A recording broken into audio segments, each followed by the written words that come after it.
Chad, dude, let's talk about Emery's trials and tribulations as of the last 10 days. I'd love to hear them. Editing podcasts outside of Logic in Final Cut. I had to change the recording hertz rate or whatever, 44 and 48. I don't want to know this stuff, but I have to because Right. apparently changes how things are aligned. So I had Huh. two different recording rates. So now this one's aligned. So this is the first episode that I'm going to do completely through video. So welcome. I love Final Cut, number one. Is that what you're using? You use it a lot? I use Final Cut for heavy editing, but for the podcast editing, I do that Descript. It's Oh, easy. yeah. Well, dude, we're going to talk about some creative stuff. I have a few things to get to. We're not going to talk about waterfalls. But the next time we see each other, I promise I will have a T-shirt. We got some flack for. I told you we got some flack for that. People are really passionate about their waterfalls. What do you suppose that's all about? I don't know. I think possibly. I don't know. Honestly, I was thinking my first gut reaction was maybe a lot of them live on maybe the East Coast and they don't really have the mountains compared to. Yeah. But a lot of them were also people from the West Side too. So how strange was that? So for anyone that doesn't know, Chad and I had a conversation on his podcast, and the topic of waterfalls came up. And my opinion was that I'm just not into waterfalls. I grew up around waterfalls, and I made a statement that he posted to social media saying that I'm just going to sit at this trail junction or have a snack while you go and hike another quarter mile to go see a waterfall. I'd rather not, because they're always disappointing. Right. The thing is, for me, if you ask me to go, I'm more than likely I'll probably go. I don't want to go, but I'll go, and then I'll be disappointed. I'll further this whole thing about being disappointed about waterfalls. But what's funny about that is that someone commented, and then the comments went, I would say pseudo crazy. People were really offended. Really offended. They were like, "Oh, I can't believe that," and unfollowing. Yeah, or I would be lame to hike with on a trail because I don't like waterfalls. Come on. What is happening? But then what's funny is that someone commented about streams and creeks. Mm-hmm. And because they were like, yeah, I prefer streams and creeks. I thought about it for a second and I was like, so going back to our conversation about hiking around Mount Hood and going past Ramona Falls, we ended up we did a little alternate route and going down this stream that Ramona Falls drops into. Yeah. And it was the most beautiful stream ever. It was like Narnia or whatever it is, right? It was beautiful. And it got me. And then we camped along that stream. And it was probably like a 2-mile stint of trail. Uh-huh. And that person commented, and I was like, oh, that's so funny. I actually would prefer to see a stream over a waterfall. What's that about? Even if I see images online of a beautiful brook going through, a small one, not a river, but a stream. Yeah. What's funny is because he had recommented on there and he said, waterfalls are strong and violent and noisy, and streams are very calm and peaceful and, low noise. Yeah, maybe. But people got real worked up about it. And I was like, dude, this is so weird that people are actually splitting hairs. And really, we were just joking. I mean, I'm serious, though. I don't really like waterfalls. Remember, we were texting back and forth after that, and I sent you that clip, and you go, dude, love it. And I said, you just wait. There's going to be some flack on this. Dude. There's going to be some negative comments. Well, I'm going to lean into it because, I'm going to own that. I love it. Dude, for anybody that hasn't seen the clip, you have to go on my Instagram or Emery's Instagram and look at it, because Emery is so matter of fact when he's talking about this. It's the funniest thing. His demeanor, his tone, he's very serious about it. And I was totally on board. Dude, I said it to my wife. She's like, oh my God, you and your waterfalls. Dude, I was like, it's true. I'm sorry. But then it's so funny because another person commented why do you like streams and not waterfalls? And I was like, I have no idea. I think we're just drawn to certain things, man. At the end of the day, right. I would much rather sit next to a calm, relaxing stream in a beautiful forest. Yeah. I don't know. Waterfalls just don't do it for me. Me neither. And I think, I really love I really love camping next to streams Yeah, yeah, for that white noise. yeah, I mean, waterfalls work too. It's just kind of it doesn't really seem to be a campsite near a waterfall. I guess. I guess yeah, Ramona Falls there was a ton, but man, I love the white noise yeah, of either one. Is perfect for yeah. me to It's fall asleep to. it's great. Yeah, Yeah. Well, dude, thanks for coming on the show, man. It's been the last episode, was the rocket ship episode. You had 2020. Yeah, man, freaking long time ago. Holy cow. So for anyone that doesn't know the backstory on Chad, we've talked about this a number of times, but essentially we got connected because you had some questions about through hiking the Oregon section of the PCT. And then you went off and like, you hadn't done backpacking. You were hunting at that point. You Yeah. were a lot of hunting. You were living in Right. Oregon, if I recall. Mhm. And you basically just had a question. And I was like, okay, I answered the question. And then the you had done some hikes. You went around the Luwit in preparation for the JMT, if I Yep. recall. Yep. And then you went and did the JMT. And dude, the reason why I named that episode the rocket ship episode is because I feel like it really did launch you into this new orbit of your personal outdoor story. I would agree. And you came back and like you crushed the Timberline Trail. Like something happens on long trails. I think it's like 100 miles. Like if you can do a trail of like 100 miles, what happens after that? Everything changes for some reason. And I don't really fully understand it, but you launched yourself into rocket ship. So what have you been up to since the JMT in 2020, dude? Because you're Well, up to a lot of stuff. so yeah, just to rewind that, you had actually recommended that was to start off with a 100-mile hike. Oh, I really? remember this. Oh, And this was in 2019 oh, because you before did I did that the section. JMT. That's right. Yep. You did that section I did before that. everything. I did that PCT section Yeah. before everything. And you're totally right because 100 miles is long enough for something bad to go happen that you have to get through. Yeah.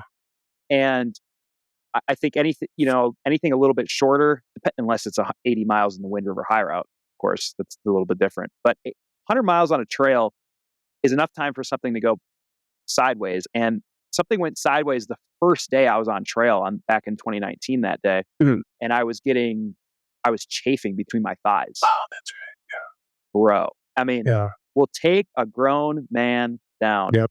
And then I met a experienced thru hiker actually that came into camp that night. And if it wasn't for him to kind of coach me through You that, know how many of these stories I've heard really, of people along the PCT that are not out on the PCT, but they're just like hiking along it and they have a mhm, problem or they observe or they hike with sure. someone and it is profound. It is a profound change for them. That's what I can contribute a lot of my progress to is his name was Salty Dog, 64 years old. He out hiked me and he just following I went 100 miles along with him because he was going to Canada on Mhm. the PCT. I was just going to Sandy Am Pass.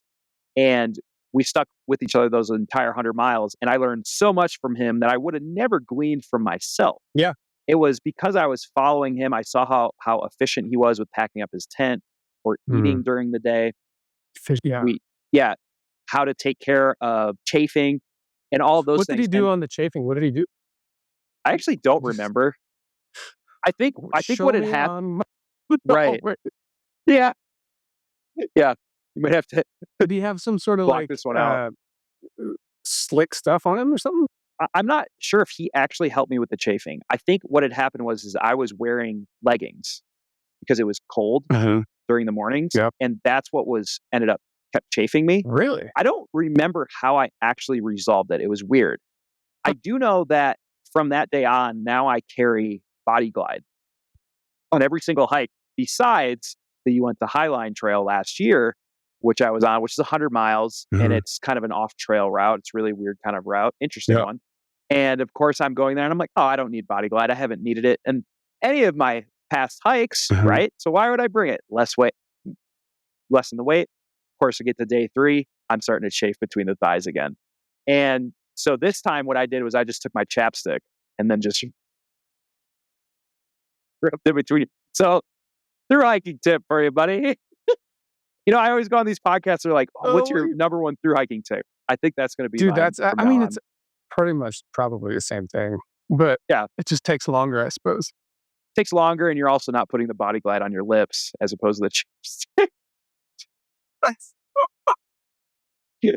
oh, So yeah. problem solving. So I remember, yeah, you said that this dude, you kind of observed him, you hiked with him maybe a little while, right? Yeah, And just observing him hiking, and it shows you so much of what you're not doing. not doing. This Yes. same story happened to a gentleman that reached out to me that he wanted a section hike Oregon as well, and his final stint, he, had the same thing. He's like, "I hiked with these hikers. I just watched them. They didn't really give tips, like, because by the time PCTers get to Oregon, they're kind of just dialed in. You know, they've gone through the ringer, they're dialed in, they're efficient. But just being around these people, and Yeah, he guarantee I mean, I know that he told me, he's like, "I leveled up." And he's an old gentleman, he's in his 70s. He's like, "I leveled up and, um, changed forever," type of thing.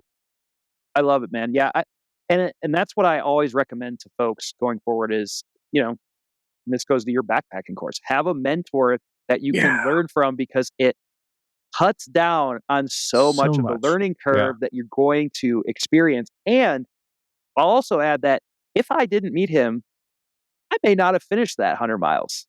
My mental Yeah. capacity for resilience was not at the level it is today, Mhm. 4 years ago, 5 years ago. And so I may have just pulled the plug if Yeah. I didn't meet him. And then who knows what my life would have been like looking Yeah, after because that. you're in Misery Town, and you don't really, and the cool thing about 100 miles is that it's too far to just suffer through for too Yeah, long, and usually you have to resupply unless you're doing really big miles.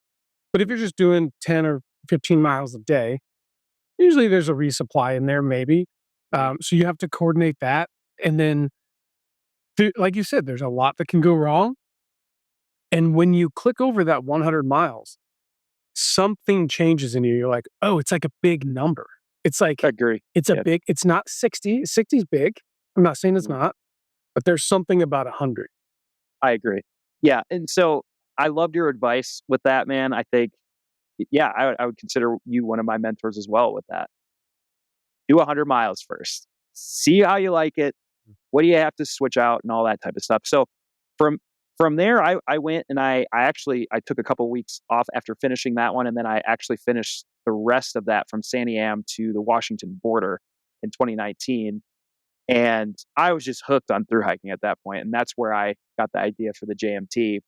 And and then really from there, it's been I kind of try to do a longer hike every year, every summer, and just to kind of push those boundaries and that uncomfortable bone that we kind of discussed Yep. in our last episode. But Mhm. I always think that that's really important. So, you know, during the year now is when I kind of formulate my plans for the summer. So, you know, looking forward to this next summer, I'm thinking maybe a TRT and then the possibly Wind River High Route somewhere along those lines is what Mhm. I'm looking for. But you know, I don't know if I'll ever do an actual. I don't know if I will do the whole PCT in one go. I think when you were talking about the gentleman that was doing it through Oregon, I think that might be a more of a thing for me just because I get bored, Well, even through hiking, you know? let's chat about that real fast. I actually think I've noticed that while through hiking is still but very popular, I think section hiking is gonna come into its own here soon because Really. yeah, because what happens is even with these habitual through hikers is yeah, dude, it gets kind of boring after a while. And you're spending so much time on one trail. Whereas if you section hike, if you took the same amount of time, say you had an entire summer that you were gonna through hike something, think of all the different places you could go to section hike 100 Yeah, miles. exactly. Like or 200 miles or whatever it might be. You can jump from this trail to that trail. You can pick your conditions. And really with the fires that happen on the PCT now and all the different closures, there is no one through hike. It's true. That So it's all horse shit. It's that's all actually a really no great one's through point, hiking. Emery. That's a Everyone's great jumping point. around. Everyone's doing a flip flop or this, that, and the other. So you It's true. no very few people, if any, are getting through. I never thought about it like that, but you're totally correct. Yeah. Yeah, because It's either they have to skip a Yep. section here for fire, smoke, snow, Yep. what have you. Yeah, interesting. I'm I glad might you. actually I'm explore really this. glad you don't feel pressure to do a thru hike. Well, wouldn't say I give myself pressure just because I want to complete something in one go. I think that's Yeah. cool. But yeah, I don't feel pressure from like outside people by any means. I think the long trail would be cool just to finish out my triple tiara, but What's a the triple tiara? yeah, the triple tiara, man. It's the Oh, that's cute. Colorado Trail, John Muir Trail, and then Long Trail. So Why? it's kind of that the shorter trail, Okay. All right. triple crown. Dude, I could actually see you doing the CDT. Yeah? Yeah. I think you're like a CDT kind of guy. You know why? What? Because it's a build your own adventure trail. Yeah, for sure. Yeah, you can do whatever you want. There's no route. I mean, it's a route, but there's different alternates, Yeah, which yeah. is You something can I didn't really understand at the time. Like, it could be a really long trail. It could be the same size as the PCT. yeah, It yeah. just depends on what you're doing, and I could see you doing something like that. Yeah, and I think that's why I'm kinda interested in high routes Yeah. to a degree. Eh, you know Jupiter Hikes?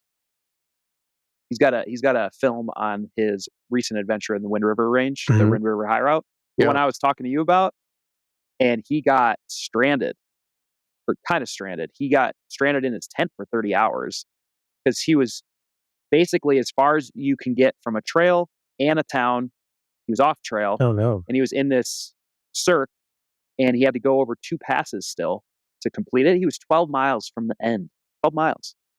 12 miles from the end, and a storm blew in, and he got snowed on. All these passes are covered in snow, Oh, no. laid in his tent for 30 hours, Dude. and he had to backtrack. He didn't end up finishing. Oh, gross. Yeah, that's 30 just gotta hours in choose a your freaking thru hiking I tent? know, bro. Yeah, well, a little piece of cloth, yeah. Dude, no So thanks. Oh, that's a bummer. Dude, that's cool, though. I mean, that's it's a cool story. I mean, as long as it turns out. That would suck to yeah, right. boy, how about that? Yeah, he's dude, and I watched actually the beginning of that video, and he said that if I recall, he had done, like, a number of, like, Hey Duke and some other trails in preparation for it. 100%. How did uh, dude, Jupiter's a tall individual, and he's got big legs. Is he? Is he Yeah, tall? he's super tall, yeah. Huh, Not super tall, but he's a tall fella. yeah. Um, and for hi and he moves. He can move. And for if he got snowed out or if it was hard on him, like, it's probably not the easiest of trails. Well, he also got delayed a couple days, so he had bad weather going into it, and he Mm, knew that. So he brought stuff for it, yeah, but he wasn't just prepared for how much it was September. yeah, It laid down all this snow.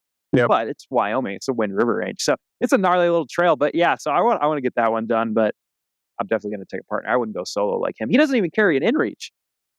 Yeah, Are I you mean, psycho? he's dialed in, man. He's dialed in. So, okay, so you back to your trajectory.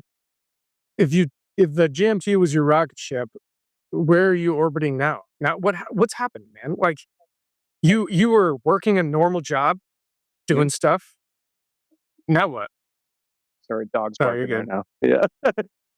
Yeah. So back in 2023, I guess a lot of things transpired. I mean, I went and I did the Colorado Trail after the John Muir Trail, Uh-huh. and that was a great experience. That was 500 miles.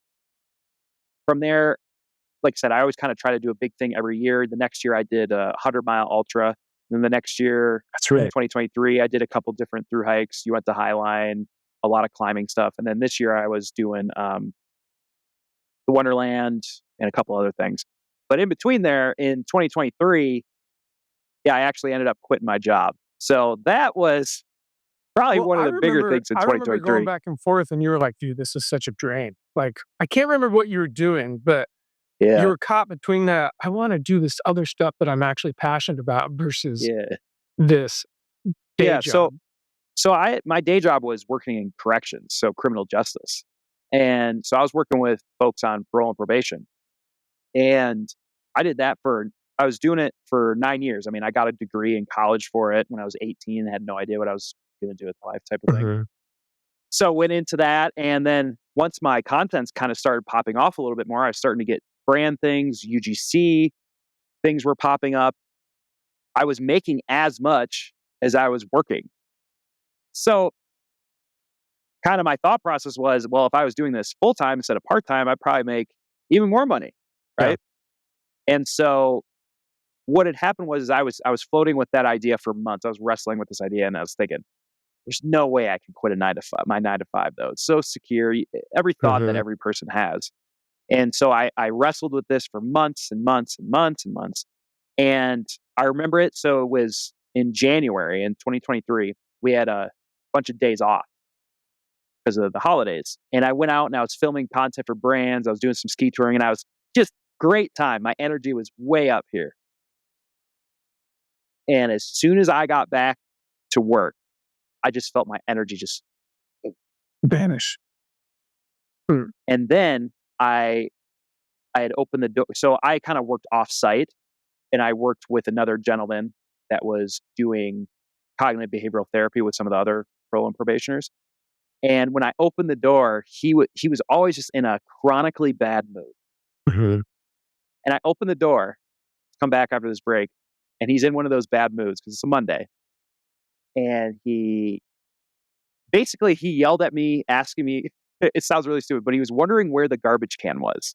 Like I knew where the garbage can was because Mhm. I'm maintenance. I'm not. He wanted to throw away this. And it was from that point on, I said, I'm done.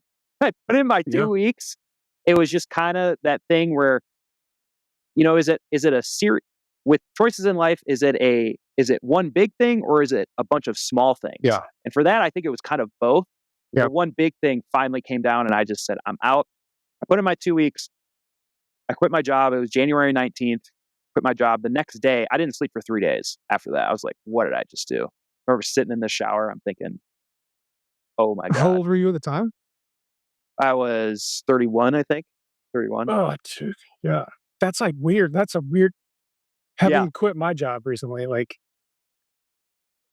yeah, dude, that's like an identity that's you're like, "What? Is this a Yeah. smart thing?" Is this a smart thing? Yeah. And so now it turns into, okay, what do I do with my days? And luckily I had been Yeah. kind of working like this though for a couple years. So I kind of naturally fell into a groove. But that is one thing that I would give advice to people is you have to figure like you're not going to be successful if you just think that you just quit your 9 to 5 and you can't do anything for the rest. You know what I mean? Yeah. Oh, I could just be lazy and blah blah blah. It's like those type of people I feel like are always going to probably fall back to a 9 to 5. Mhm. Whereas the very self-motivated, you got to be self-disciplined when you're making your own schedule. And those ones seem to be very successful that I've Mhm. met and that I've known. And now, kind of to your point of finding mentors and things, now my circle has become entrepreneurs. Yeah. Like I literally, besides my girlfriend, like I don't really talk to anybody that's not or that's kind of in a regular job besides a couple of my other friends. But I like being in that network of people. It kind of helps raise my mentality. Let me ask you this. Has the going into full-time, because you create content in and around the outdoors, like, that's what Hmm. you're doing, Yes. um, and marketing and things like that. Has that impacted your enjoyment on the outdoors? Like, when you go snowboarding or when you go skiing and you're like, "Okay, I have to make content because this is kind of my job now." How's that transition been? What's been the impact there? Yeah, that's a good and an important question, I think, for people that are trying to jump into this. For me, what I've done is I've compartmentalized when I need to shoot content versus when I don't. Okay. So if I need to, like, the nice part about no 9 to 5 is I don't have to try to fit this into a weekend Yeah. or whatever. Like as an outdoor creator, you're not a creator. So when you have to film this stuff for a brand, you have to have good weather, you have to have good lighting. You know what I mean? It's all these factors that you can't just shoot it in your house. So what I always was stuck in my 9 to 5 was I had to wait for a weekend or something, Yeah. which that would conflict with stuff that I actually wanted to do. Going full time now, I can just select any day out of the week that's good weather and I can go up there and I can film stuff and I'll just compartmentalize to just filming stuff. That's typically what I'll Like, do. that's what I'm doing. I'm not here to do a job. So what I'm doing right now, I'm not trying to have fun. I'm just it's my job, trying to do this. Now, typically what I'll do is if I'm going up to the mountains, if I have to drive an hour or something, just to not waste that, I'll go and I'll probably do like another little tiny thing afterwards just for some exercise. Yeah. So I can get a 2-for-1 thing. But for the most part, if I compartmentalize, it's good. Now, when I'm on the trail though, and I'm trying to film a documentary, it's a little bit different Mhm. because now you're thinking about the story in your head. You're trying to through hike, but you're also trying to story tell and Yep. film. And you know how it is when you're trying to set up a tripod. I mean, everybody's had this Yep. conversation trying to set up a tripod and capture all these moments. And I will say, in the moment, that is such a pain in the butt to do Mhm. that. Such a pain in the butt, especially if you're with other. Actually, if you're with, one tip is to be with other people so you can film them instead of having to set up the Mhm. tripod all the time. If you're solo, it's obviously it's different, but it does kind of seem to keep you company in a way. Yeah, yeah, it's of course, yeah, Yeah, it gives you a hobby on the trail. yeah, and Yep. it's nice. And we were talking last time, and you brought up some good points of you enjoy going solo, and so do I. And I actually think that the camera brings a little extra aspect of enjoyment to that, but not all the time. I would say most of the time it does, not all the time when you're like Yeah, hurting. So, but then the after effect of putting it all together is, super oh, I fun. enjoy that though. I enjoy editing and Final Cut and telling the story and then watching the video a year or 2 later. Yeah. Oh, I love it's great. It's great. Dude, one of the so I kinda there for, like, you know, between 2020 and now, at least for me, kinda went through like a dark period, like, we had a bunch of family members pass away and then, like, raising kids, and it was just, like, that one era where you're like, and leading up to that, I was, like, super jazzed about creating content, Sure. taking my camera out, getting videos, and I kinda I I don't know what happened, like, I just stopped enjoying taking videos. I felt pressured to do it because I was like, "I need to make something out of this," but I also wanted to make something out of it, but I think I was just going through a thing, and I stopped doing it. But now when I look back at those videos and those clips that even if I haven't even used them, man, those things bring me so much joy. And that there's a part of me that really, really regrets not continuing at least documenting being outside, whether or not I'm gonna use it or something, but Yeah.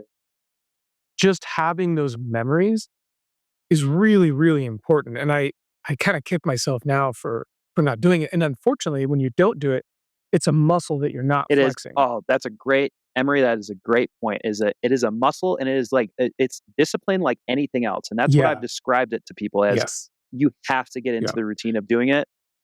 It's just like working out. It Yeah. really is. It's a great point. Well, and I saw this you I'm sure you know who Peter McKinnon is. Yeah. He posted a video recently that I followed him from the days when he was, like, no one, Really. and then he, like, blew up, obviously, and I kinda stopped watching some of the stuff, but I'll tune in from time to time, and he had a video recently about, basically the concept was you're creating if you're not creating content, you're flexing a muscle, and the muscle is not creating content or not creating, Mm. and it gets easier and easier not to create something, Totally. and I was like, "Oh, no." But he's so right because I find myself one of the lessons that came from that video, which I thought was, like, super spot on. I've showed you my notes app and all the ideas that I have, and I'll look through that, and I'm like, "I like all these ideas." And but are all of these ideas something that other people would like? Yeah. And that is a freaking challenge, but the truth is, going back to his point, is if I just create the thing, if I just whether it's 1 minute or 10 minutes or 15 minutes, you're flexing a muscle, and you're flexing that, creative muscle, and you're atrophying the side that is not creating, and you're strengthening the side that is. And for you, since this is your job, like, that's really important. What if you just stopped?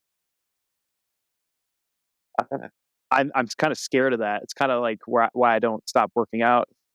I don't want to get fat or It's out of discipline, shape, man. right? Yeah, and so I'm kind of into that Yeah. thing. And but to your point, I was talking about, I was doing some marketing help with this jujitsu gym, that local jujitsu gym, and right now what I am holding them accountable to is a 30-day posting challenge on Yeah. Instagram. So I said, well, you're doing 30 days. I don't care what you post, you're just going to post something for 30 days. And at the end, from us sitting down at this conversation right now to the end of those 30 days, you're going to be a different person because you had to scramble and come up with ideas and brainstorm and batch and film and edit and post and caption and all that. And you're going to be a totally different person. And hopefully it gets them into that mindset of the muscle that you were talking about. That's something that I should bring up next time that I talk to them because I forgot about that. And and so I'm curious to see how that works out. And for you, man, you have great content. Every time you post a YouTube video, it like overperforms your subscriber base, seems to. Yeah. Isn't that weird? You See, that's the other thing. I'm like, this is yeah, so weird. I haven't posted in so long, but they tend to do okay when I do. you well, you have great controversial opinions with the water bladder, which I'm Yeah. totally agree with you on that. Yeah. But you bring up like really good points. Your editing's on point, your filming's on point, and also I think I would love for you to do more podcasts because I think your podcasts are great, and I think it's really good how you're very honest with the viewers.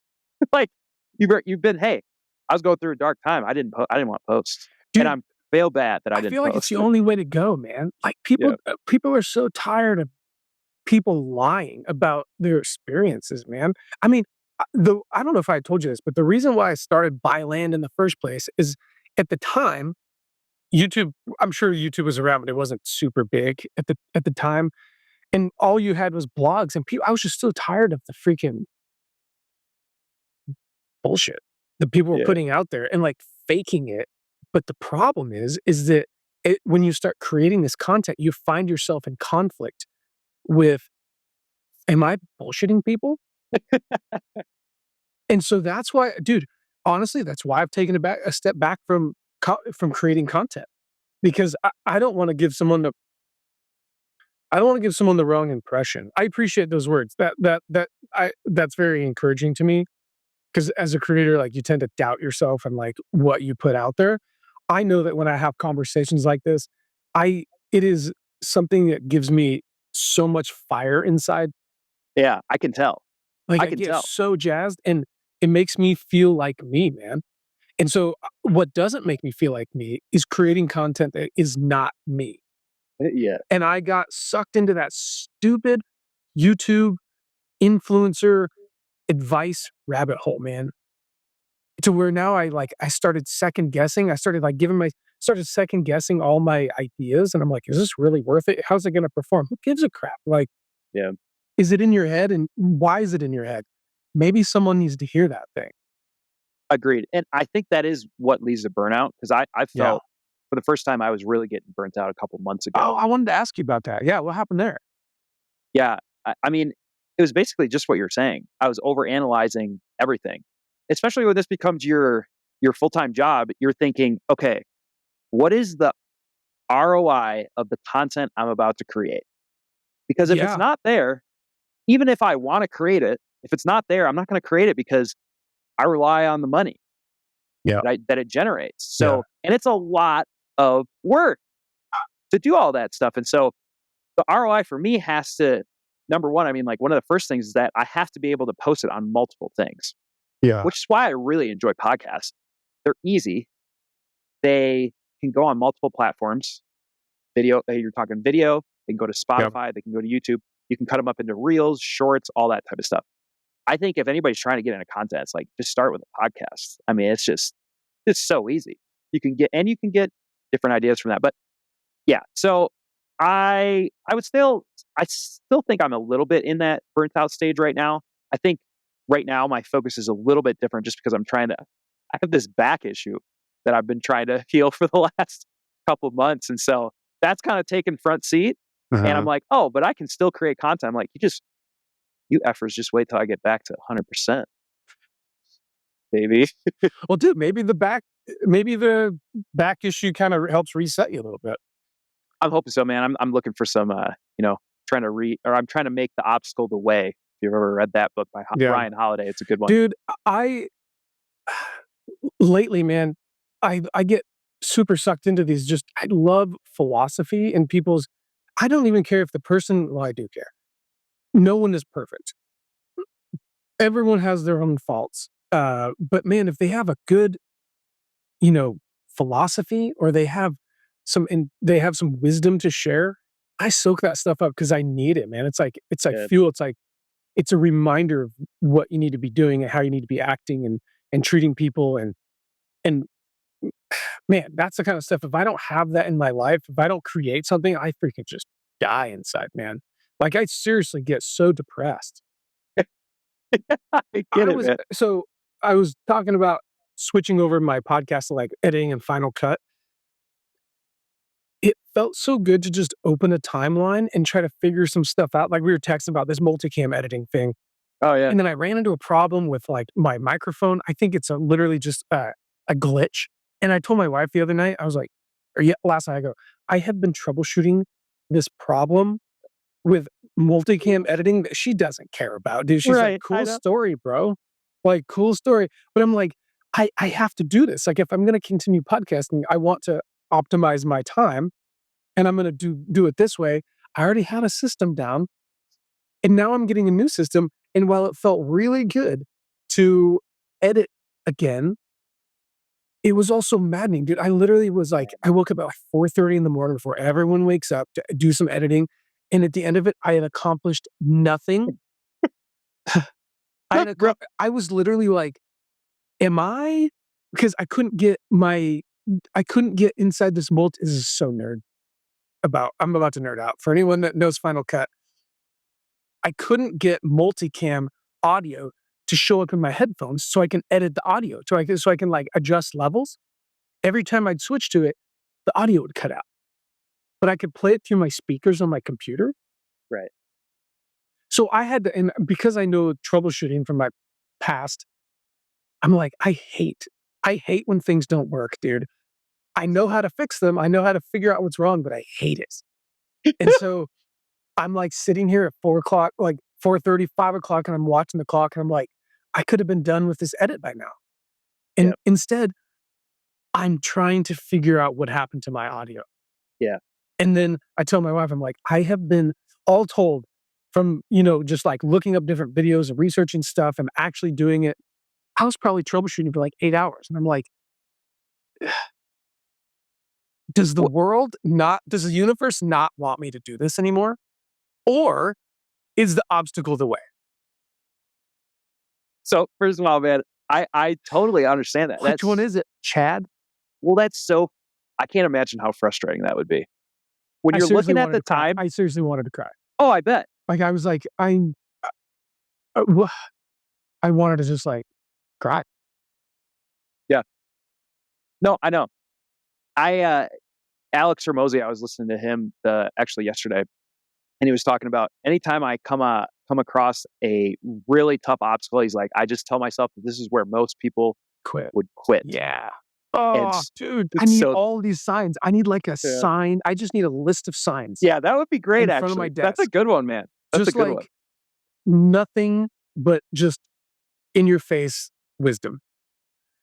Yeah, that's a good point. Oh, I'm sorry did you end up figuring it out? I did. I did. I think it's a glitch just because the sound would go into my headphones and then like 2 seconds later it would cut out. So I'm like, Mhm. clearly there's something wrong with the software, or maybe my computer is like old and it can't handle like Yeah, the whatever. yeah. But I can put my earbuds in and I can go Bluetooth Oh, and I can edit and then I can do that, but I can do everything else.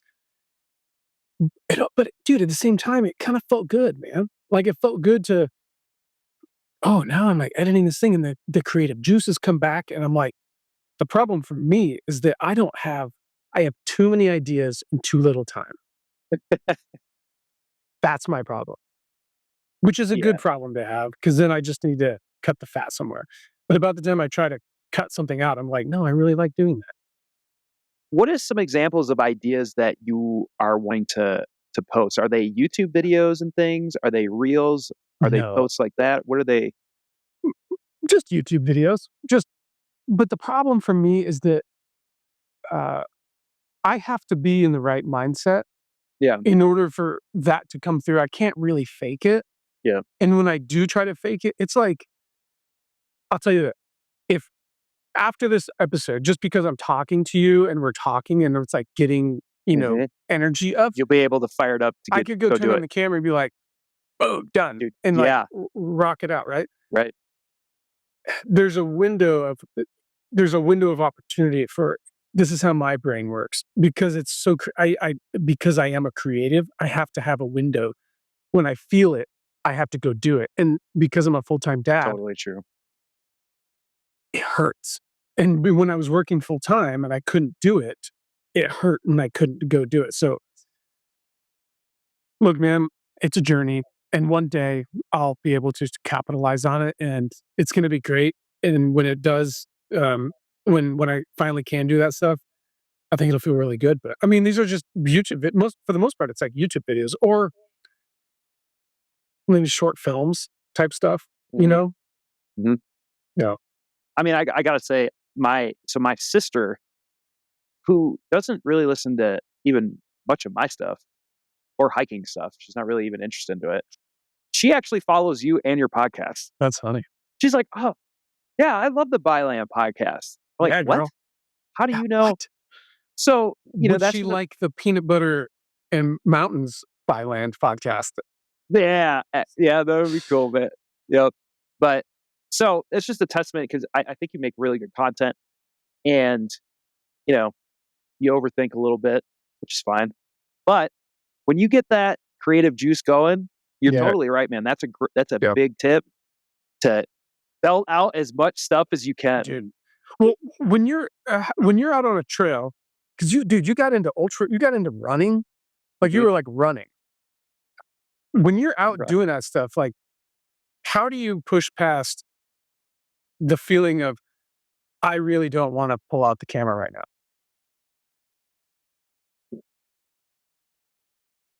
Because I've made enough videos now to know that the most emotional or toughest moments in a hike or a run, etc., Mm. is always the part of the video that resonates the most with audience. Do you care about the quality of the video? That sounds like a dumb question, but and not a testament to what you put out because you put out really good stuff, but I'm saying, like, do you care about how it looks, or do you care about the camera that you're using? Like a because I think you have a 360 camera. I'm sure you have some Mhm. GoPros. You have your phone. You have a real camera. Yeah. Do you care, or do you care about what it looks like, or do you just care about what it is? I've more so cared about what it looks like with upgrading cameras, Mhm. Mm. but it really depends on the activity that I'm doing because a camera will suit a different Yeah, activity really well. Like that tool. 360 is great for snowboarding, climbing, all that. I'm not going to bring that camera, but for a through hike where I'm going slower and I'm typically by myself, I'm like, and it's usually really pretty. I'm gonna take my camera and really show how nice this looks. And the cool thing about tech is that it really, anybody can film anything on their camera. And honestly, I still get comments to this day on the JMT 2020, and people are like, "What did you film this with?" Isn't that crazy? And I said, "Dude, it was an iPhone Mhm. 11." So I think as long as that story is good, you have a decent camera and all that type of stuff. I mean, people really resonate with things. Yep. Yeah. So I think the more important part is just you missing the capture. You know what I mean? Yeah. Yep. Missing that part of it is is more important than having the quality. But quality definitely helps. I mean, I've enjoyed learning a camera and Mhm. how they look now compared to looking at my JMT from Mhm. an iPhone 11 is bonkers. Dude, I remember you messaging me, like, some camera questions, or I don't know what it was, but I was like, "Oh, no, he's gonna go down the rabbit hole." The rabbit hole, and you're right because I think you had said one time you were like, yeah, it'll make your stuff X% better. Uh-huh. But it's almost like you have to know, is that enough ROI to actually Yeah. pay the money to buy the product, learn the product, and carry it now too. And I so, actually don't think people really care. I think what's like, the audience, I don't think they really care. I think some do, but I'm sure you watch cinematic style videos, but you also watch other ones that are shot on a right, GoPro. right. I think to your point, it's the story, but I think what's important is what do you want it to look like? Yeah. Yeah. And now I'm getting to the point where I want it to look real Really nice. nice. Yeah. I want it to look really nice. Same here. And then that's how you find yourself down a rabbit hole of lighting that you can't unsee. Yeah. Yeah. Lights, that's right. Yeah. Yeah, like, now I can't watch a film without knowing, like, how did they have the lights set up? Yeah. What was going on here? I wanna ask you about ultra running. Uh, you've done didn't you do a 100 miler? Yeah, I did that in 2022. Yeah. What happened there? Was that just like a morph out of through hiking or like, What happened because I there? know you were trail running, and the next Yeah. thing you know, you're wearing a vest, and I'm Yeah. like, "Oh, Chad's getting serious. Chad's getting serious here. He's got a vest on." For Dude, real. that's how you know someone's serious. If they run past you with a vest, Yeah. um, I I think it'd be fun to get into maybe not ultra running, but I could see myself getting into trail running. But, like, what was that transition like? What'd you learn there? So it originally occurred because when I got off the JMT in 2020, I did the Timberline Trail, right, and I felt good. And then I was going to jujitsu, and when I was sparring, I actually tore my bicep. So I tore my bicep, and this was in October or something of 2020. Tore my bicep, and I was pretty much, I was in a sling. I got surgery, Mhm. all this type of thing, and so I couldn't do much. Couldn't go to jujitsu anymore. And so I thought, hmm, I have really good hiker legs, and I've always kind of wanted to do a marathon because I'd run halves before. And I said, but there's this 50K coming up, which is 31 miles in December. I already have really good hiking legs. I mean, I can walk 20 plus miles a day, so why wouldn't I be able to run 31? And so I just started training in my sling, like running around my sling in my vest and kind of pumping my arms. And I just ended up doing this 50K. It's called the Frozen Run Trail Fest, and it's actually where David Goggins and Cam Hanes actually ran it the year before. It was actually kind of funny. I actually met Cam Hanes' brother there. And so I completed that, and then again, it was just kind of a similar trajectory as through hiking, where I was, okay, well, I accomplished that. Now, what else can I do? So the Mhm. next year, I did a 50 miler in 2021, learned a lot from that. And I've always wanted to do a 100 miler as a bucket list. I just wanted to do it once. Was there a big difference between the 50 and 100? Yeah. Okay. Yeah. Like, not You're like, just "Yeah, twice 50 as hard. I miles, would jerk." say, yeah, I would say it's not like linear or whatever. It's not like a 50% as hard because Yeah. it's 50%. I say it's more than that, like probably times a four. Yeah, it was a lot harder. So, but yeah, so the 100 miler came around, and dude, there was so many times during that training that I wanted to quit running. What was your training?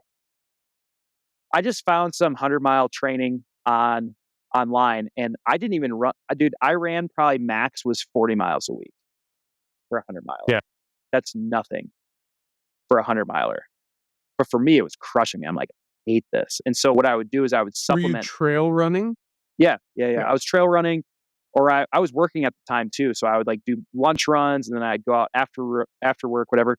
But what I would do is I would supplement some runs with a big mountaineering objective. So like we did a Mm. dated 1 day ascent of Mount Rainier, Mhm. which is typically people will go up there and camp, and it'll be like a 3 day affair. We did it in 22 hours or something, just one straight shot. And I wanted to do that because to get into the habit of working during the night and then just going all day. So I was just trying to get time on feet essentially. So I was doing a lot of mountaineering objectives, a lot of split boarding things, bike packing I did.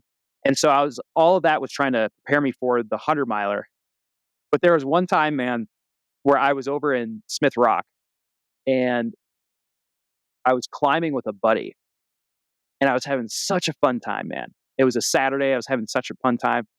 And the whole point of going there was to climb, but then to actually get a different trail to run on, Mhm. because I had to do like a 16-mile run. And so I wake up the next day and it's raining. And I'm like, I'm not going to run in this rain for 16 miles. So I have to drive, the 3.5 hours home. And I get home and I get in the door and it's still raining. Obviously, where I'm at in the West Coast, in McMinnville there. And I come in the door and I'm like, I still have to run 16 miles. And I remember sitting on the edge of the bed, and I'm just like, my hands are in my head like this, bro. And I'm just shaking my head, and I'm looking at my shoes and I'm like, I don't want to do this. And hey, dude, I was at such a low, bro. I was so sick of running. This is like 3/4 of the way into the training plan. I'm so sick I of it. feel like everyone knows what that feeling's like. Even if you don't have to run 16 miles, everyone's at that like, "Oh god, I don't want to do this. that's Yeah, so funny, dude." And it's raining. it's raining. Yeah, it's raining.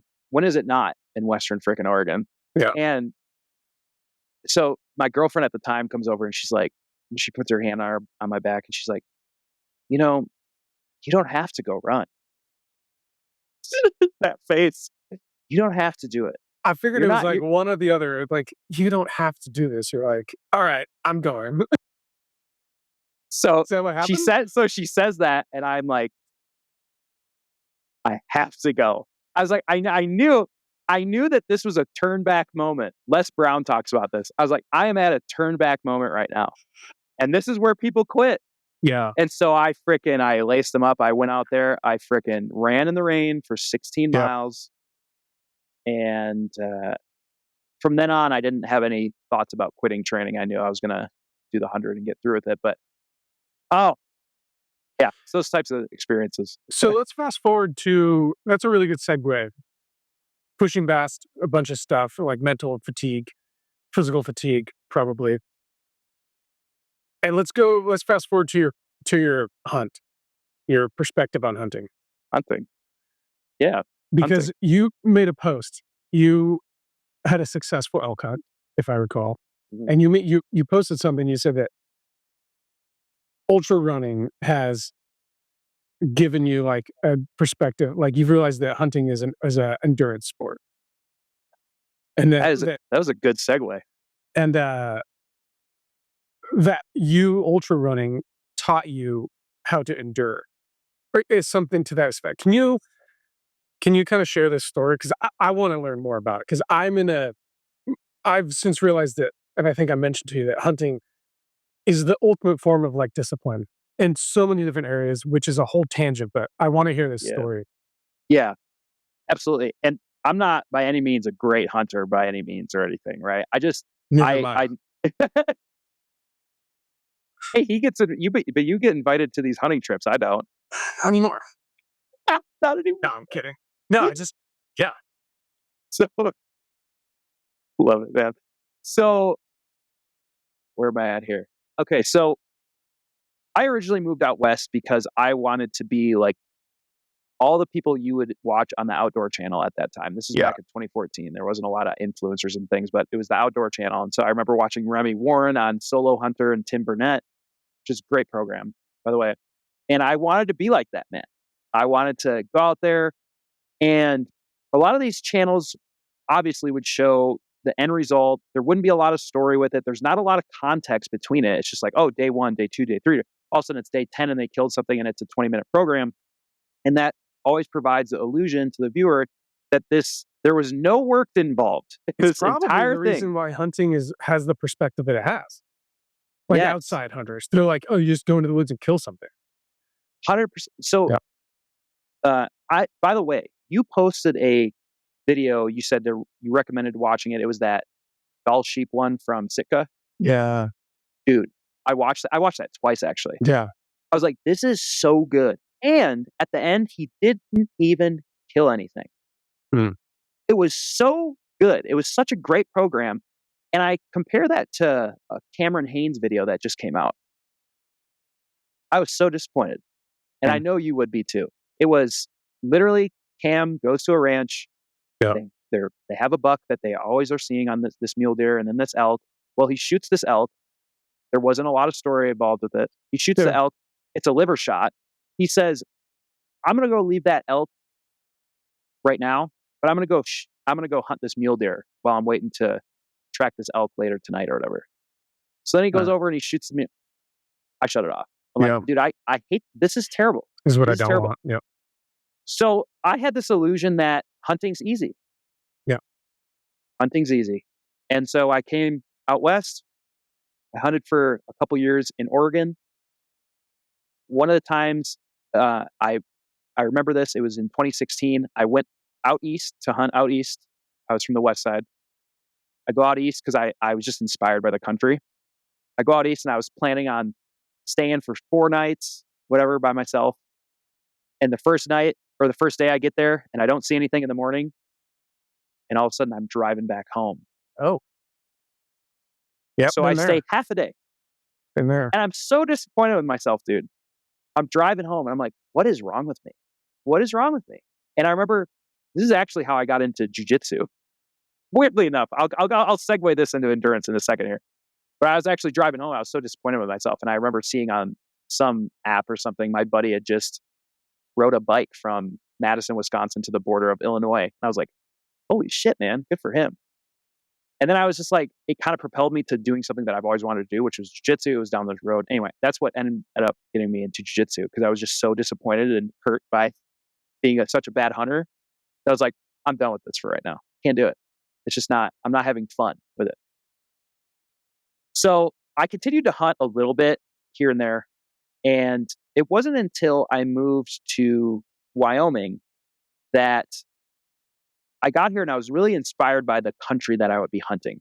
I think that's like a number one thing for me is like I Mm. have to be inspired by where I'm hunting because Yep.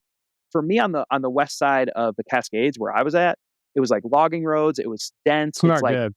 you put your bow down, you can't even find your bow if you set it. I mean, I've literally lost a quiver just going through brush before, and it's like probably right next to my feet, but I can't see it. It's so thick. I hated it. So I moved to Wyoming and I just loved the country. And I was like, oh, this would be a lot easier to hunt in because I actually enjoy this. And so I hunted this year for antelope and elk. And one of the things I realized was most of the hunters that I would meet were just like me 9 years ago when I first got there. They expected it to be easy. They were driving roads. They looked at their binoculars up one time, put them down, they're done, you know. And I was like, oh, the way I'm actually going to kill something is having that positive attitude that I needed in endurance, giving myself as many opportunities to be out there as I can.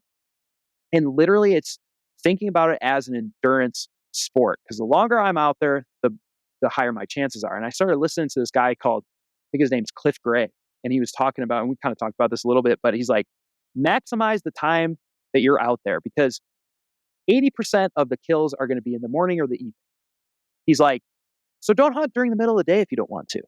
And that's what I would always felt like I had to hunt the middle of the day because you'd always see Cam Haynes be like, grinding, you got to grind all day. You got to, well, by the time evening came, I'd be so burnt out of not seeing anything all day because why would I? Because there's really nothing moving during the day that I wouldn't hunt the evenings as effectively as I would have now this year when I was just over prioritizing the mornings and the evenings. So I was hunting them at 100% maximum effectiveness. I was finding something else to do in the middle of the day.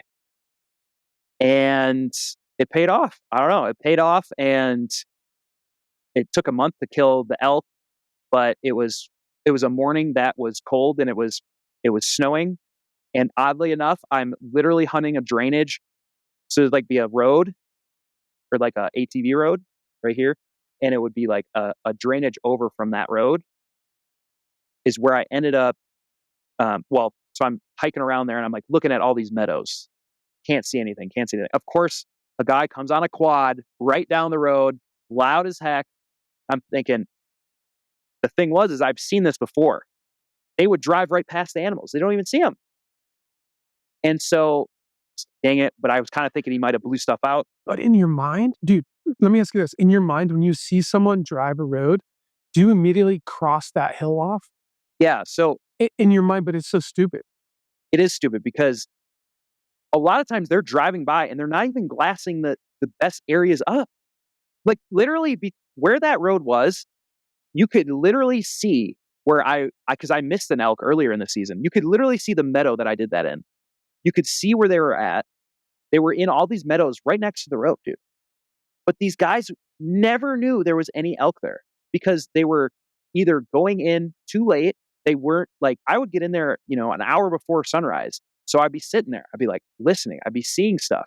They'd get in there late or they would leave early for the evening, Yeah. stuff like that, where I was maximizing that time. And so I just kind of started thinking about it as very analytical and logically instead of emotionally. And I think that Mm. helped me a lot Yeah. with staying out there. The I think I mentioned on our during our last conversation about hunting, and I just mentioned a second ago, but, like, hunting being this ultimate form of discipline. There's a caveat to that in that it depends on what you're passionate about. It's always gonna be a form of discipline, but if you love it, like, you love it, and it's, like, who you are, it's easier for you. It's like if you love running, it's a lot easier for you to get up in the morning than it is for someone 100%. that really hates running Yeah. to get up in the morning. So it's like it's always a discipline, but it's even more so a discipline if you're not passionate about it. Mhm. And I would put myself excuse me, I would put myself in the category of I like what hunting does for me as a person. I'm not so much passionate about it. Uh, I think I could be, but I think I haven't had enough success to be passionate about it. Yeah. But I do like what it does for me. This last season, I went out for 2 days, like, not very I have not put hunting as a priority. I just haven't. Like, I'm just not in that right now. However, after this past season, I realized being in the woods how full of holes the floor is for me in terms of, um, lack of discipline, lack of focus, lack of determination. Um, I think going back to our conversation, um, I feel like whatever I learned from the PCT and whatever I learned from hunting over the years prior to my dad passing, all of that has atrophied for me. Mm, mhm. It's all atrophied. I feel like I burned up most of my, bank account of, like, discipline and focus and all that stuff, and I just poured it out. It, like, all got drained, and so I have to fill that back up. I think I mentioned that to you. Now how did you feel after the Timberline Trail? Amazing, dude. I felt amazing. I felt like I was back. I felt part of myself coming back, and I was like, "No, I can do it. No, I do have this." Like, 40 miles isn't a sneeze, and the Timberline isn't a sneeze of a trail. You gotta work at it. Um, and I felt great, and I was like, "Oh, dude, I've got to get out there more. I have to do a little bit of suffering." But hiking is one thing, hunting is another, man. In every facet, from beginning to end, dude, hunting requires absolute discipline, mental focus, determination, because it is so hard. You could have the perfect spot, you could have everything, you could have the Yep, fanciest gear, yep.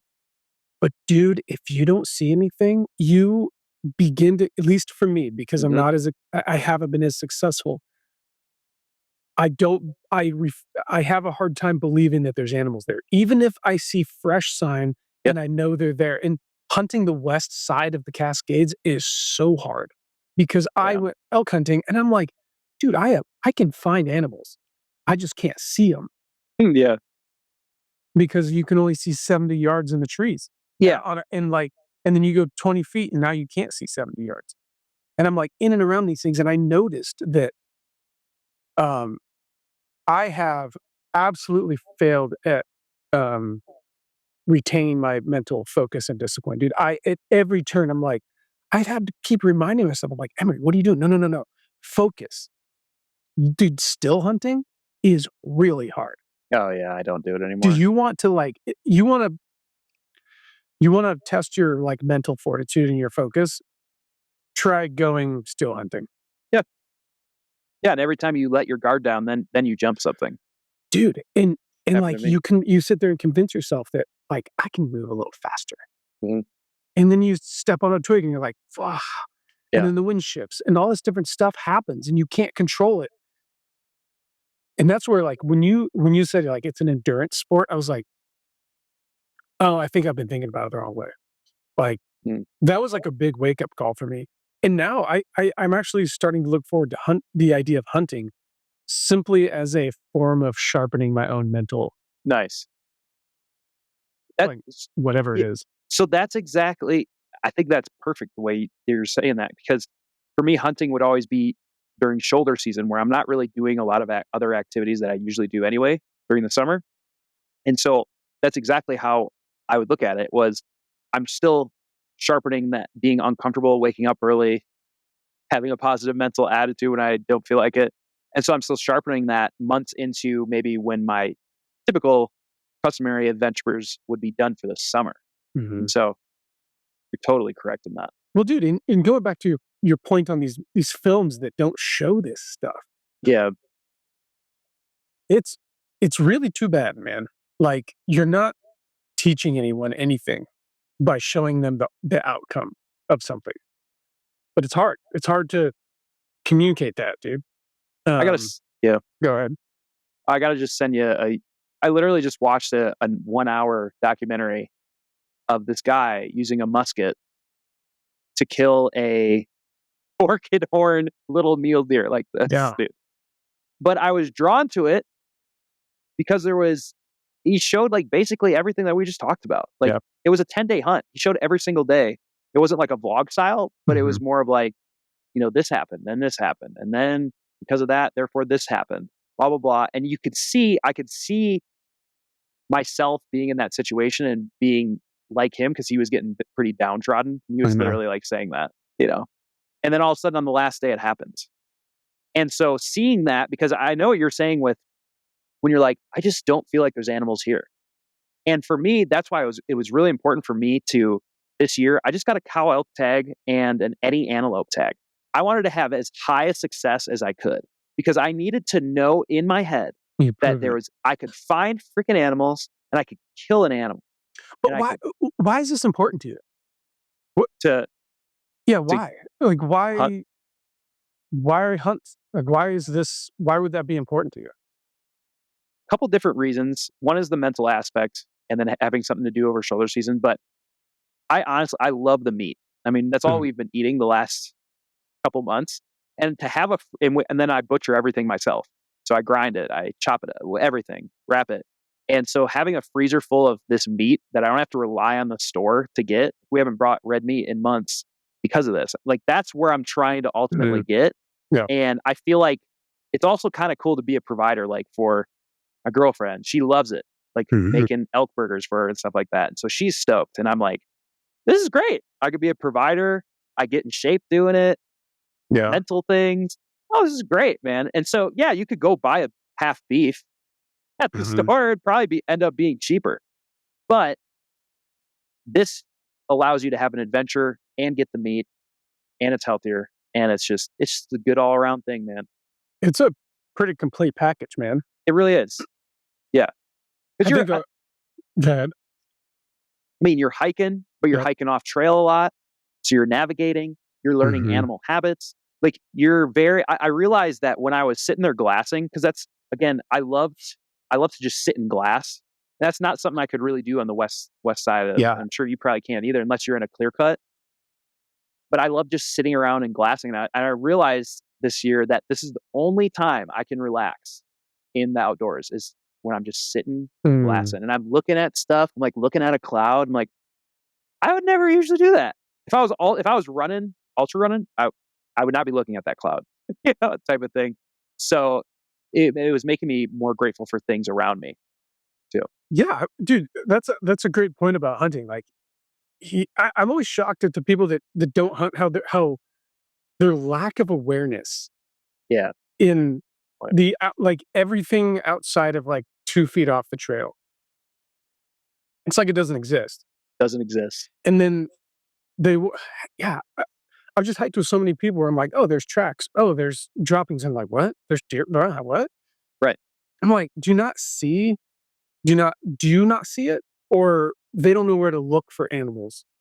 And you're right, like, when you're hunting, you're forced to have a different you're forced to change a perspective. Mhm. You're no longer looking at your feet in, like, these views. You're looking at different spots you normally wouldn't do. You can see a game Totally. trail where you normally wouldn't see a game trail, like, and it's easy to find them. But if you're not a hunter, you don't have that mindset, you're not in that mindset, you just see, like, I guess, like, someone's footpath, and you're like, "No, that's not a footpath, that's a very faint game trail." And that's a big pro for being a creator too, because when you're bringing a camera along Mhm. and you're on a trail, you're not just looking at the footpath, the footprints or whatever, Yeah. and just at the views, but now you're looking at shots to set up and Yeah. compositions and Yeah, things. perspective, yep. Perspective. So I love what you said, that perspective shift. And so Yep. each one of these hobbies is kind of this, you have your pillar of the outdoors or hiking, and you kind of have these subcategories that gives Yeah. you different experiences and different perspectives. Dude, that actually brings up a really good point. You brought up, filming yourself on a solo hike as kind of like a hobby, and I noticed that the moment I started having a hobby in the outdoors, like photography or whatever it is, hunting or taking videos, it's like everything got enriched the experience. Because there was a long period of time where I was just always obsessed on getting to the location Yeah, and exactly. not experiencing the trail, right? And now I'm always looking for photos. But dude, I mean, in the tree of outdoor hobbies you can do while you're hiking is vast. There's a gentleman that he'll post, have like a little backpacking community on Facebook, and dude, it was the coolest thing, man. He's like, "I went on a backpacking trip and here's my photos." And it was not pictures of the trail. It was pictures of plants along the trail. Interesting. It was like pseudo macro photography. Yeah, yeah. And I was like, dude, this is so freaking cool. Yeah, He was taking pictures of the tiny things.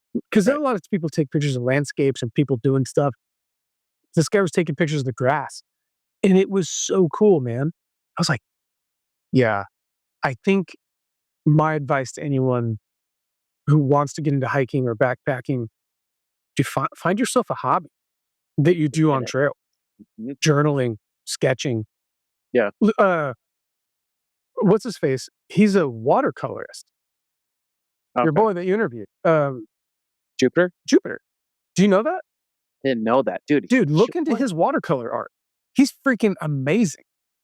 what doesn't that guy do? Because he writes a I don't know if you've ever seen his blogs on his experiences, but He's they incredible. are Yeah, oh, dude, it is a minute analysis yeah. of I don't know how he does these it. trails. Yeah. I don't know how he does it.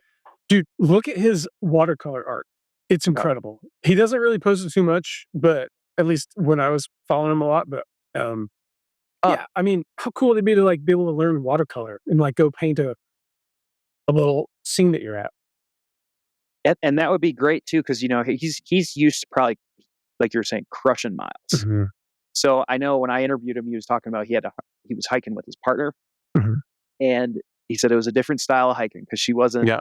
going as far as he could. And so what he actually ended up doing was he picked up tenkara fishing too. Yeah. Yeah. And so you're totally right. And That's another one. now again, it's a perspective shift. It's a different style of hiking and backpacking. And so there's just so many options for you to do in the outdoors, which is why I find it so alluring. Well, I Yeah. mean, you're a good example of that, dude. You started with hunting, then you started through hiking, then you started running, and then you're doing mountaineering in there, and you're split boarding, and dude, it's all connected It's somehow. all connected. Mhm. And one skill set, the thing that's really cool about that stuff is that split boarding sounds like it has nothing to do with hunting, but I guarantee you there's crossover. 100%. If not just for the fitness too, right? It's Yeah. like that's a big piece, but it's also getting your cold weather gear dialed. Yeah. Yeah, You dude. know, Knowing about a layering system? layering Yeah. system. Yeah, dude. Totally. Avalanches. I remember when I was shed hunting actually this year, it was early spring and there was still quite a bit of snow in the mountains. And I was crossing some of these slopes and I was like, oh, I gotta wait. I gotta make sure that the sun isn't warming this up too much to get a Oh, wet yeah. slide here. And so I'm thinking about these things that I would never have thought about Yep. shed hunting before, or type of things like That's that. So interesting. you're right. Well, dude, oh man, I feel like we should need like a 3-hour podcast. Yeah, this flew, bro. This is the It's like fastest podcast right? I've ever been a part of. So thank you. That's One awesome. day I will have one day I will have an in-person studio. Bro, That's I'm my coming. that's my goal. I am coming.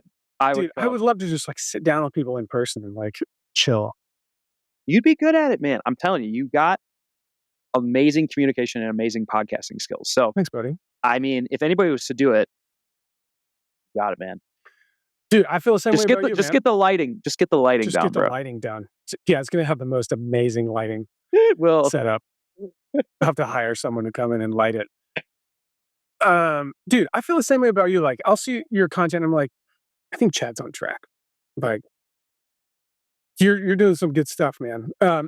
To round this out, what are you doing? Like, since you're a full-time creator, like, what you're helping people market themselves and their content and stuff like that, but what all are you up to? Plug yourself, sir. Yeah, so we have a what the heck? A academy, the Outdoor Creator Academy. Teaches you everything. Well, it's kind of a two-part thing. Teaches you how to grow on.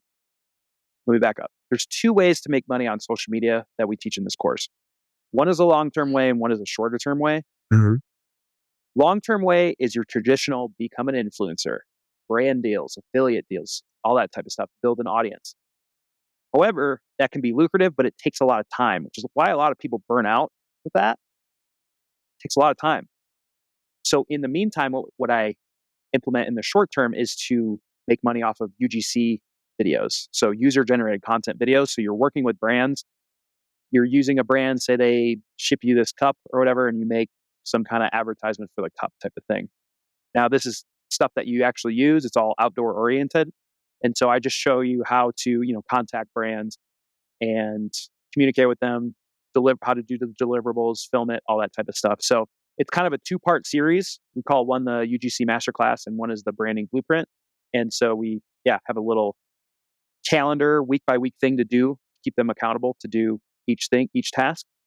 And so that's one part of it there. And then obviously I'm on YouTube and Instagram. YouTube is Chad Lubinski. Instagram's Chattahoochee _. And yeah, man, just chilling. The UGC is this? I assume it's different for everyone, but if someone's looking to get into that, because dude, it's brands are more than happy to ship out some stuff. Hell yeah. Like, real eager. I actually Insta360 reached out and they were like, "Hey, do you want to try this camera?" And I was like, "Yeah, just let us know how it goes." And I'm like, "Okay." So they shipped me this. I thought it was one camera, but it ended up being that like 360 camera, and I was like, "Oh, I got this The hiker on Mount." X4? Yeah, uh, I was gonna bring it on the Timberline. Mm, I was like, "This is great." Like, I'll just toss it because I had this idea of like I'll just stick it in my backpack and kind of mhm. have it like covering over me. I was like, okay, I'm gonna, because I'm hiking with my buddy. I'm like, this is gonna be super fun. I'll strap it on him because he's like a character, right? He's just an absolute character. And I remember leaving the parking lot, and it was in my hand with a selfie stick, and I'm like, I think I'm gonna leave it here. And because I couldn't see myself doing it, and I'm like, yeah, I don't think for me the 360 camera is it, which Yeah, is yeah, uh, a testament to like what's your style, you know. yeah, yeah. But my point here is, my question was, with these UGCs, do they, when someone reaches out, do they say cost per video, or is it like an affiliate thing through the? Is it both? Yeah, it can range from everything. It can Yeah. be at first it's just in exchange, a free product in exchange Yeah. for a video, which is what I recommend people that have never done one of those videos to do, Yeah. because Yeah. it's not like you want to get a deal with Insta 360 and then completely, ask them for a $500 to make Mhm. this video and then you completely bomb it type of Yeah. thing. So Yeah. You have no so proof of concept. you have no Yeah. proof of concept, you have nothing. So build your portfolio by getting the free products. Then typically it'll go, usually it's that free products affiliate combo, and then it starts getting into free products plus getting paid, and then from Mhm. there it's just a sliding scale of how much they'll pay you. The gold standard of UGC, what I typically recommend, especially if somebody wants to get out of their job and replace that with UGC income, is to get on retainer with a brand. And so it would be, hey, this cup brand wants you to make 4 videos a month for them, and they're going to pay you X amount of money. And Mhm. so now you're on monthly retainer with them, and then you just keep making them videos every single month. And so if you can get 2 to 3 of those, depending on your expenses, bam, you can be free. And are you posting it to, are these people posting it to their channels, or do you No, just not deliver typically. it to them? You just Correct. make a video for them and then they use it? Yeah, so Oh, they'll cool. use it on their, and that's like the most alluring thing is because, and that's why I say like you're building your brand in the background so you can get those brand deals and those things where you're going to eventually post on your platform. But for now, you're not diluting any of your stuff with that. You're literally Yeah. just making it for this brand. You're getting free stuff. You're getting paid. You're building a portfolio. you're basically getting on the job training because every video you're doing, Yeah. you're You get learning better how at to that. film and Yeah. edit and all that. And so, oh, dude, I always talk And about you don't have to your point, you don't have to sour your own stuff with don't have to sour your crap own stuff. that you I screwed mean, up. 100%. Like, I honestly, like, I haven't posted anything. Well, I guess that isn't true. I guess I've posted a few in the last bit. I actually posted an Insta360 on YouTube, which is cool because once you get over like 10,000 subscribers, you start getting these freaking brand deals and stuff, Yeah, I know. And Yeah. it's great, especially. I will say it's funny, YouTube versus UGC. Like a typical UGC video average getting paid for like a 30-second video to create for somebody, $150, all the way up to 250, 300. The same brand will try to get you to make a YouTube video for them for the same amount of money. And you're like, wait a second. This doesn't math out. I did that one Yeah. time and I was like, never again. I was Yeah, like, make a 10-minute video for oh, $150. oh, it was the dumbest thing ever, bro. It was Yeah. an 8-minute video It's and I not made it worth it. for $175. I was like, an 8-minute video, dude, that's a I lot mean, of I could effort. see doing a sponsored like, I'm gonna make a video for myself and then video can be sponsored. Integrated. Yeah, yeah. Yeah, like, I have no problem with that. But, yeah, A dedicated video is that's too much work, dude. That's like $1,000, like, just for my own time. 100%. Like, feel free, like, first 10 minutes is $1,000. Yeah, dude, for real. Yeah. Yeah. Well, cool.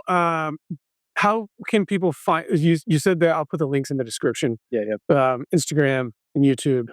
You get your podcast, man. Oh, yeah, the Peanut Butter Mountains podcast. I just uploaded our Emery and I's episode, which is Oh, great. heck yeah. Yeah, I think it was episode 114 or something. So How was the that one's lighting? out. Lighting was good. Lighting was, Had dude, fancy colors in the I think back. your lighting's always on fire. I mean, mine looks like I'm next to a window, which I am. So yours looks like a legit studio. If you could only see it, dude. If you could only see it. Just paint it black, baby. Yeah, Paint it man. black. Well, dude, we're gonna do this again. We'll do it on the reg because it's Yeah. super fun. Yeah. One way or another. I'll be on yours, you'll be on mine. Yeah. In Uh, person. yeah, dude, in person for sure. We should go hunting. I think that would be hilarious. Dude, we should find a way to go hunting. Okay, but I'm not going hunting on the West Coast. I can't do it. I can't do it anymore. Yeah, yeah, it's pretty bad, pretty rough. I need to go. I need to go east. Yeah. Yeah. All right, buddy. Well, dude, thanks for coming out, and dude, I appreciate you, man. Yeah. Appreciate you. Great podcast host. And, I'll probably put this on my podcast too, but anybody Yeah. else listening on mine, you guys got to check out the Byland podcast. It's great.